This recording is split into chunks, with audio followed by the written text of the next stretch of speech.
ভুলেও আশ্বিন মাসে এই 5টা খাবার খাবেন না। এতে অত্যন্ত রুষ্ট হন দেবী দুর্গা। অনেকে ভুল করে এই কয়েকটা খাবার আশ্বিন মাসে খেয়েও থাকেন, ফলে রোগ ব্যাধি লেগেই থাকে তাদের জীবনে। এছাড়াও জ্যোতিষ মতে আশ্বিন মাসে এই কয়েকটা কাজ করা অত্যন্ত অশুভ। আশ্বিন মাসে এই কয়েকটা নিষিদ্ধ কাজ করলে দেবী দুর্গার আশীর্বাদের বদলে মিলবে অভিশাপ। বাস্তব মতে এই কাজগুলো করার ফলে জীবনে লেগেই থাকে আর্থিক অনটন থেকে শুরু করে নিত্য কলহ। জানুন কি বলছে জ্যোতিষ আর বাস্তুবিদ্যা। বাংলা ক্যালেন্ডার অনুযায়ী বছরের ষষ্ঠ মাস আশ্বিন। হিন্দু ধর্ম এবং শাস্ত্র অনুযায়ী এই মাস দেবী দুর্গার বিশেষ প্রিয়, কারণ এ মাসেই শারদীয়া দুর্গাপুজো এবং নবরাত্রি পালিত হয়। আবার এই মাসেই রয়েছে পিতৃপক্ষ এবং দেবী পক্ষ। মনে করা হয় পিতৃপক্ষ চলাকালীন প্রয়াত পিতৃপুরুষরা মর্তলোকে নেমে আসেন জীবিত উত্তর পুরুষদের হাত থেকে জল পাওয়ার আশায়। তাই এই সময় তর্পণ, শ্রাদ্ধকর্ম এগুলো পালন করা হয়। মূলত এই মাসে সূর্যের দক্ষিণায়ন গতি চলে, অর্থাৎ সূর্য রশ্মির তীব্রতা বেশি হতে থাকে দক্ষিণ গোলার্ধে। উত্তর গোলার্ধে ক্রমশ এগিয়ে আসতে থাকে শীত। জ্যোতিষরা বলছেন শরীর সুস্থ রাখতে এবং মা দুর্গার আশীর্বাদ পেতে চাইলে এই মাসে ভুলেও এই কয়েকটা খাবার স্পর্শ করবেন না। এক নজরে দেখে নিন কোন কোন খাবার রয়েছে এই তালিকায়। 1. মূলো।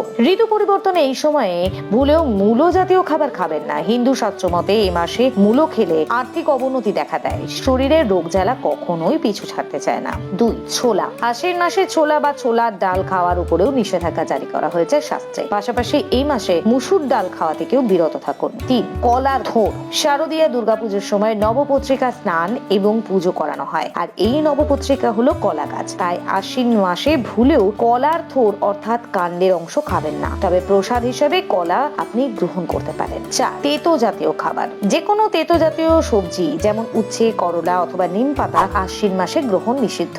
মনে করা হয় এই তেতো জাতীয় খাবারগুলো আশ্বিন মাসে গ্রহণ করলে সম্পর্কে তিক্ততা এবং পরিবারের সদস্যদের মনোমালিন্য বৃদ্ধি পায়। 5. পেঁয়াজ রসুন। সনাতন ধর্মে আমিষ বা তামসিক খাবার হিসেবে মাছ, মাংস বা ডিমের মতন পেঁয়াজ রসুনের কথা বলা হয়। এগুলি শরীরকে গরম রাখে এবং উদ্দীপনা বৃদ্ধি করে, তাই এই মাসে পেঁয়াজ রসুন খাবেন না। 6. দুধ বা দই। এই মাসে দুধ বা দই খাওয়া এড়িয়ে চলা উচিত, তবে এর জন্য কোনো ধর্মীয় নয়, রয়েছে বৈজ্ঞানিক কারণ। ঋতু পরিবর্তনের এই সময়ে সরাসরি দুধ খেলে সারা বছর শরীরের রোগ জ্বালা লেগে থাকবে, তবে দুধ থেকে তৈরি ঘি, ছানা অথবা মিষ্টি খেতে পারেন। এ মাসে যে কোনো নিরামিষ এবং শীতল খাবার খাওয়া অত্যন্ত শুভ বলে মনে করা হয়। কিন্তু এ তো গেল আশ্বিন মাসের কিছু নিষিদ্ধ খাবারের কথা। এবার আসুন দেখে নেওয়া যাক এই মাসে কোন কোন কাজগুলি ভুলেও করা উচিত নয়। জ্যোতিষরা বলছেন যে ব্যক্তি আশ্বিন মাসে এই কাজগুলো করে তাদের দুঃখ দুর্দশা কখনোই পিছু ছাড়তে চায় না। 1. মাঙ্গলিক কর্ম। বিবাহ বা অন্নপ্রাশনের মতো যে কোনো শুভ কাজ বা মাঙ্গলিক কাজ এই মাসে করা উচিত নয়। পাশাপাশি জমি বাড়ি কেনা অথবা গৃহপ্রবেশ করতে হলেও